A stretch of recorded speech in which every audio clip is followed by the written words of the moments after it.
Hello and welcome. This is the Astrology of the Week Ahead podcast. I'm your host, your astro bestie, Chani Nicholas. And in this episode, we are talking about the week of April 14th and the astrology there within, if that's how you say that. Okay, so look, this week we have a few very significant planets changing signs. Not like big deal 2025, hold my beer, watch this kind of sign changes, but they are significant nonetheless. They're significant for smaller time frames.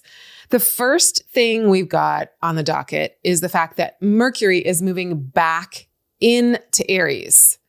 And as soon as it moves into Aries, it makes a conjunction. It meets up with Neptune, who is also just newly in Aries. So that means that this is a week, especially in the beginning of the week, that is dominated with conversations that we've never had before. You know, and you're like, wow, I didn't have that on my bingo card for 2025. Who knew? Another unprecedented. It feels like that. It feels like this is a conversation that is pretty wild, pretty out there, and definitely not something that I saw coming. Why? Well, because Neptune has never been in Aries in our lifetime, right? It hasn't been there for like 165 years. So this is Mercury, the megaphone, the translator, the one who picks up whatever is around, right? A microphone is neutral, but it's going to amplify or record whoever is speaking into it. That's Mercury. So Mercury moves into Aries on Tuesday, and it will bump into Neptune on Wednesday. And we're going to have like fire starter conversations. Neptune is the planet that is associated with the seas and the oceans and water, but it's in a fire sign. So it's kind of like lighter fluid. And so when Mercury comes along, it's like we're having conversations where the fire is just spilling out everywhere. So it all depends on how we use it. Always. That's what astrology is. It's a archetypal experience. It's a piece of time that we're talking about. We're talking about the beginning of this week. And we're talking about what kinds of events are likely to occur.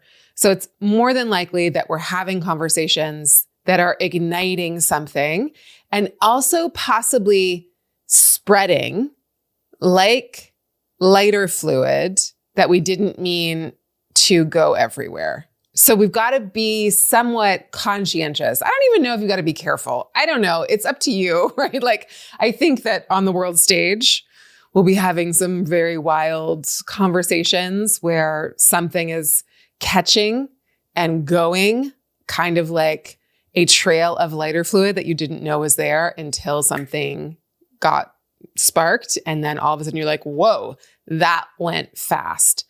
So wherever Aries is in your chart, that is one of the experiences you might be having there. So make sure that the information that is getting out is the information that you want to get out. Because this is leaky information type of astrology, but it's also very illuminating and very startling and very captivating and very attention-getting. So it's not like, oh, something's leaking and nobody's really noticing it. And oh no, that's eventually going to be a problem. It's like right away, it is a fantastical kind of event where something gets said and it just goes like wildfire. So that's the beginning of the week. And then what happens is Mars moves in to Leo. So we've got Mercury in a fire sign, Neptune obviously in a fire sign, and then Mars is moving into another fire sign, different fire sign, but still. And it's going to make that connection with Neptune. It's going to make a trine with Neptune right away. Now, there's a couple of very important things we need to remember about Mars in Leo. This is where it's stationed retrograde on December 6th. So if we think back to November, the beginning of November, what was happening? Who was in the news? What was in the news? A certain someone named Luigi Mangione was in the news, just saying. We were in our first Mars in Leo opposing Pluto in Aquarius moment. As Mars was stationing retrograde, we had another Mars-Pluto opposition in the beginning of November, right before a certain country had their election. But that was when Mars was in Cancer and Pluto was in Capricorn. So same series of events, just in different signs. But the beginning of December is when we had the Mars in Leo opposing Pluto in Aquarius. So we are revisiting that theme. Mars and Pluto will make its third and final opposition to each other on the 26th of April. This is a very significant date in 2025's astrology. It's not significant in terms of like the next 10 years necessarily, but it's saying like a shorter time frame. And again, the span of time between December of 2024 and the end of April of 2025, there's something connected here. So we know that that's coming next week. So we're going to watch out for it.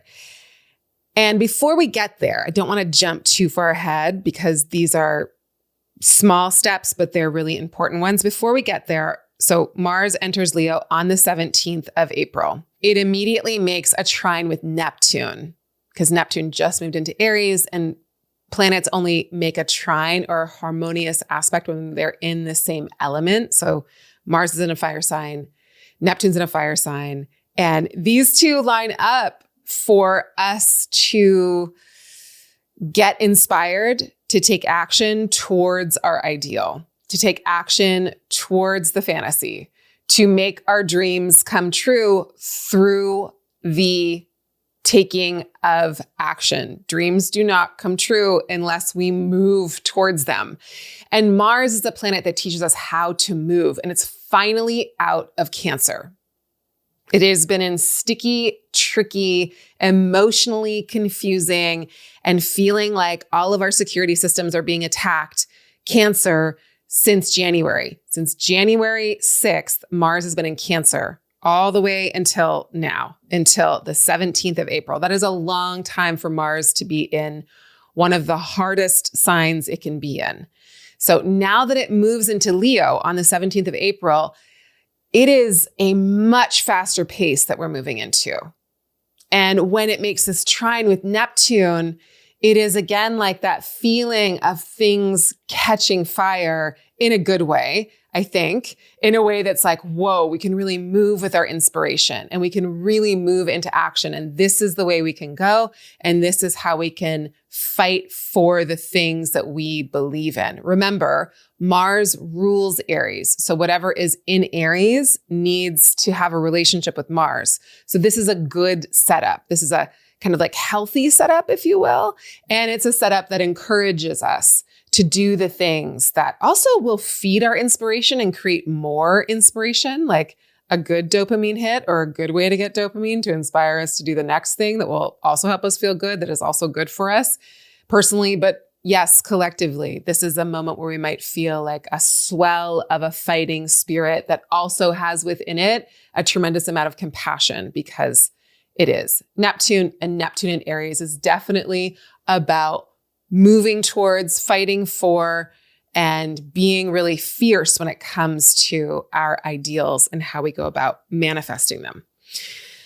On the same day, on the 19th of April, the day that Mars makes a trine to Neptune, the sun moves into Taurus, which is a very different vibe, right? Grounded, steady, earthy Taurus. It's kind of nice to have something steady and grounded in the skies now.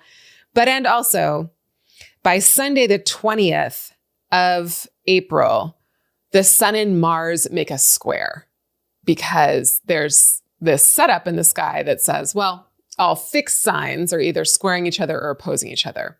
Mars is in the fixed sign of Leo. The sun has moved into the fixed sign of Taurus.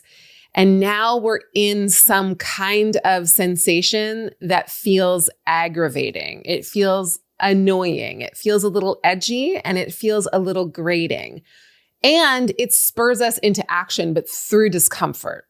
So we move from, or at the same time, we're having like one thing that's helping us to move in a way that feels inspiring. And we feel like, oh, I'm so happy I get to move towards this thing, or this even is easy in a way, or this is lighting me up or inspiring me or a group of people in a way that seems like, thank God, what a relief. And then at the same time, there's this agitation that's happening that feels much more like a fight, like something that is like everybody's digging their heels in and there's a kind of gnarlier thing going on.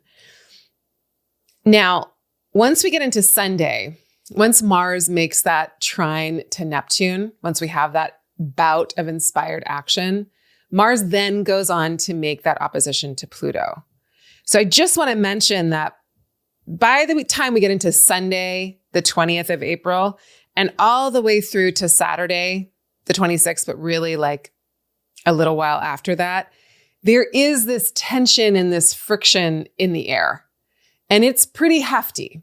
So I want us to enjoy the good things that we can. I want us to enjoy the pockets of ease or the pockets of when we get to move in an inspired way in whatever ease is available to us. I want us to be like, okay, this is easy. I'm going to really like be conscious of this. I'm going to be enjoying this. I'm not going to take this for granted because there's something that happens, and it doesn't necessarily mean that it's going to happen in your personal life, but it could be happening on the world stage for sure. That happens on and around April 26th. That again is full of tension and friction. And there is a quality here that requires us to dig into something that is really ferocious, either inside us or having to contend with something that seems really unfair. But there is this quality of, at the end of April, us needing to do something that seems a little like David and Goliath matchup. Like Pluto is this like hefty deity, god, planet of the underworld, amassing wealth and power. And Mars is no joke. Absolutely not. I think the hardest transits are when Mars is involved. Mars is a real headache sometimes. And it is that planet that spurs us into action, gets us to rally our courage, and gets us to change things. So Mars is very like above board in Leo, at least. It's very like, this is what I'm doing, up against Pluto that is like this subterranean power source. And so it's poking at something that is very deeply embedded in our society, in our world, in our culture, in our systemic inequality.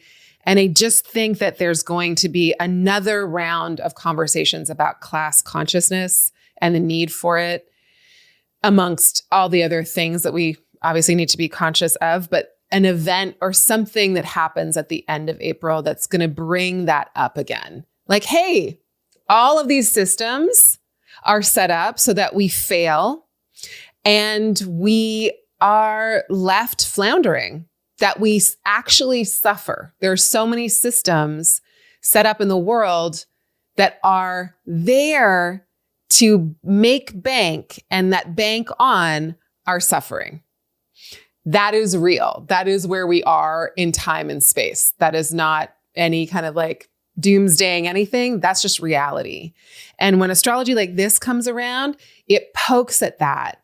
And because Mars is making that trine to Neptune right before it makes the opposition to Pluto, I do feel like there's a tremendous amount of movement and we move up against something that cannot be ignored. And it's also the wrap up of this set of 3 oppositions between Mars and Pluto that happened at the beginning of November 2024. Mars stationed retrograde at the beginning of December, and then it made its second exact opposition at the beginning of January. And this is the third and last. So it's also wrapping something up, but it's connected to that storyline. So just thinking about beginning of November, I'm going to include beginning of December because that's when Mars stationed retrograde, and beginning of January and the end of April. There's some story here that is like this, and then this, and then this, and then this. I don't know what it's going to be. Obviously, I'm recording this in the past, but that's what I'm going to be looking for. I know I'm jumping ahead a little bit in the astrology, but I just want us to have that in our mind's eye as we go through the rest of the month. The other things that are happening on the 20th, on Sunday, again, I think the Mars square the sun or sun square the Mars is going to be agitating, but I want us to use that agitation in the best way we can. What are we agitated to go and do, to improve, to make better, to work towards, to solve, to resolve, to do anything that's positive for us?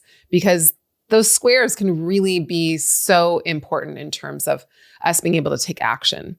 The other things that are happening are Venus is making a sextile to Uranus and Mercury is making a sextile to Pluto. So that's really nice. That's like seeking out pleasure in a new way, having fun, being experimental, like being very spontaneous. And then it's also having conversations that are very deep and cathartic. And maybe the things that agitate us spur us into like, let's go try a new place. Let's go to a new art gallery. Let's go do something different. Let's go to a party that we wouldn't normally go to.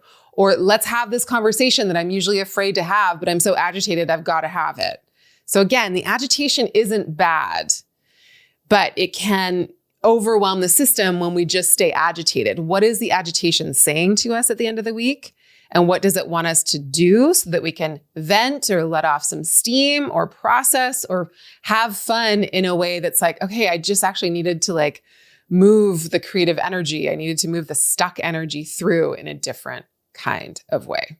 Okay, so now comes the part of the show where we talk about questions that you have for me. If you have a question, please write in at the bottom of this video or send us a little note over the emails. But if you're watching this on YouTube, please just leave a little comment. If you're listening to this on the app or wherever you get your podcasts, feel free to write in and send us your questions. This is a question I have gotten a lot about what is the post-retrograde shadow period all about. So this is the deal. For about 10 days after Mercury has stationed direct, we are in the post-retrograde shadow period. So about 10 days before Mercury retrogrades, and then Mercury's retrograde for 3 weeks and then 10 days after Mercury stations direct, we're still in the same storyline. So think of it this way. I walk down the stairs to go outside. And then I realize that I have forgotten my keys. I have to stop, turn around, that's Mercury stationing retrograde, go back up the stairs, get my keys, that's Mercury stationing direct, then go back down the stairs just to get to the door that I was at when I realized I forgot my keys. So the journey of going down, pausing, going back up, getting the thing, pausing, going back down again, is the Mercury retrograde and the pre and the post retrograde shadow periods. Because the first time I go through the stairway and get to the door is the pre-retrograde shadow period. Before retrograde happens, Mercury moves through those stairs or those degrees of the zodiac that it's going to eventually have to go backtrack up or backtrack to. So Mercury is not retrograde yet, but pretend Mercury is me. I go down the stairs, get to the door. I forgot my keys. Retrograde. Have to go back, get my keys. Station direct. Go back. I still have to go back down the stairs. I've already been here. And then I get to the door and then I'm free. And then I get to go on a new adventure. Got my things, had to do the review, had to go back and get the stuff. Maybe on the way I realized I also forgot my phone. Good thing I forgot my tea or I forgot the thing that I was actually going to bring to the tailor to get fixed. And I realized like all these things that I forgot on the way back to get my keys. So the post-Mercury retrograde shadow period is that period of time where we're like, okay, I've gathered my stuff. I realized what was broken. I did my best to fix it. And now I got to get back to where I was when the whole thing started. So a lot of people find that the post-retrograde period is the worst. I don't really know why. I don't actually have a good astrological reason for it. And just let you know what I hear. But definitely the preview, like the pre-retrograde shadow period, it's like, is everything okay? I'm not sure. And then you're like, oh God, no, it's not. Okay, wait, I forgot the things. And then the going back up the stairs is just annoying, right? The actual retrograde's like, oh God, I gotta do, I'm late. And then the going back down the stairs to get back to the place that we were can sometimes seem like more work than it needs to be. Maybe not in my example, but in the actual 10 days after the retrograde ends, sometimes that's when we're like, oh my God, wait, I forgot everything. Maybe that's what it is. It's like, wait, hold on. I got my keys, but now I remember like, I was never going to even make it to the place I was going to. My Uber didn't even come or whatever. I didn't have my bus token. So it's that time where we might feel like extra scrambly after the retrograde's actually over. And I'm not saying this so that you can blame more time or more things going wrong on the Mercury retrograde. Please don't do that. It doesn't make anybody look good. And it's not the best use of astrology. Although I will agree with you, Mercury retrogrades are generally annoying. And I will counter that by saying Mercury retrogrades give us the best fixes to the problems we didn't even know we had. So that post-Mercury retrograde shadow period is just like oh God, it wasn't even just that. I had all these other things that I forgot to do or that weren't working or that, wow, there was like a whole host of emails that I missed. That kind of vibe. So for about 10 days after the Mercury retrograde's done, we're still dealing with the aftermath and then we're in the clear. And then a couple months later, we'll do it all again because Mercury retrograde's like 3 to 4 times a year, mostly 3 times a year, but that's a lot. It's a lot of time. So we're meant to be reviewing our lives and our process quite a bit. All right, y'all. Thank you so much for joining. If you find this kind of thing helpful, if you find this podcast helpful, please send it to a bestie. Please send it to somebody that you think might benefit from it. It helps us so much. I deeply appreciate when people tell other people about the work. It really helps it proliferate and go do its thing. And for the people that are like, do not talk to me about astrology. Don't mention my name. Don't even, zip it. We don't need to convince anyone of anything. That's not why we're here.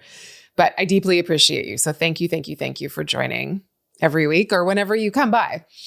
Next week, we have that Mars-Pluto opposition. It's gnarly. I'm not going to lie. I'm not going to make us afraid of it. It's going to get us determined. And we're going to be like, I'm going to win. We are going to win. We have no other choice but to win. That's it. Bottom line, case closed. Then we got to be like, okay, how are we going to do it? But this is about being up against something that feels hefty and deep. And there's a lot of subterranean stuff that comes up. And we are ready for it because it's happening. That's just the way astrology works, I think. On the heels of that Mars-Pluto opposition is a new moon in Taurus that's going to have the Mars-Pluto opposition kind of baked into it. So we'll talk about how to be determined in the new and fresh starts that we're making with the new moon. All right, I'll see you back here then. Until then, sending you all my love, all the blessings. Bye for now.